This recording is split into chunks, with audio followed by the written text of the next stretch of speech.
Ini yang selalu orang bilang dengan teriak hoki. Waktu terjadi 2020 semua orang teriak, "Kok gue tuh hoki, gue bisa beli saham-saham di harga bawah." 2022 orang bilang teriak, "Gue hoki lagi, bisa beli Bitcoin di 16.000." Yang mereka tidak tahu adalah kematangan, ya, prinsip dan kesiapan. Banyak kok yang punya uang waktu itu, yang lebih banyak dari gue. Tapi mereka tidak bisa memanfaatkan momennya. Kenapa? Karena mereka tidak punya pola pikirnya. Mereka nggak ngerti rahasia ini yang gue kasih tahu ke kalian.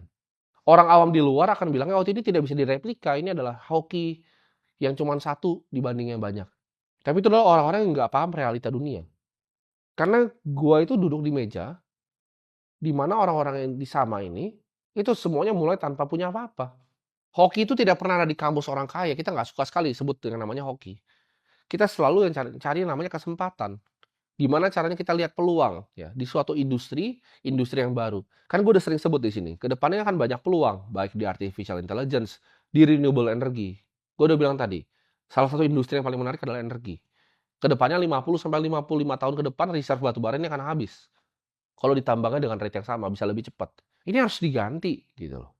Ke geothermal, ke angin, ke air, ke fusion ke depannya, ke nuklir.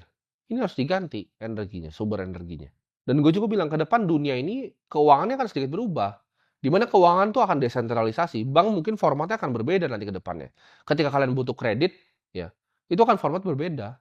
Ketika kalian mau jadi ini saran sedikit ya, ketika kalian mau dengerin gimana cara jadi orang kaya, make sure kalian bisa filter orang yang kalian dengerin itu siapa, track record-nya seperti apa yang dia pernah buat. Bukan apa yang enak kedengeran di telinga, ya.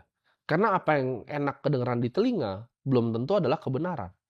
Bisa jadi orang yang kalian anggap itu benar apa yang dia bicarakan itu adalah orang yang bahkan belum selesai dengan hidupnya sendiri. Gua di sini sudah selesai dengan hidup gua, ya. Tidak ada yang gua butuhkan lagi dengan bikin ini semua. Itulah kenapa gue bisa beberkan semua nih, rahasianya apa di sini. Orang-orang kaya itu kebanyakan memiliki narasi bahwa oke yang di bawah ini nggak perlu tahu, ya. Mereka cukup apa? Mereka cukup dikasih makan, yang pertama. Lalu mereka cukup dikasih sirkus. Ini dari zaman dulu, ya. Ini dari 300 tahun dulu. Ketika rakyat itu dikasih makan, dikasih sirkus, sudah. Sirkusnya apa? Ya semua itu, sosial media yang kalian lihat. Entertainment nggak penting yang ada di depan kalian. Kalian buka YouTube, kalian buka trending, itu dia sirkusnya. Dengan kalian perutnya kenyang, ya, at least bisa makan, dan kalian bisa nonton sirkus itu, kalian nggak akan bisa mikir. Dan kalian akan nurut aja, dan kalian akan selalu jadi di bawah. Ada 2 orang, ya, di desa. Satu orang ini, ya, jadi ada mata air, dan ada desa. Satu orang itu ngambilin ember. Dia bawa banyak-banyak setiap hari.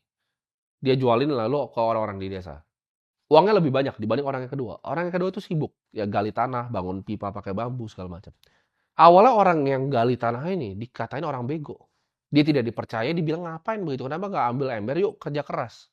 Itu kan yang kalian selalu didoktrin kan, kerja keras itu pasti membuahkan hasil. Yang penting lu kerja keras, kerja jujur, bawa embernya jujur, kalian pasti jadi kaya. Enggak.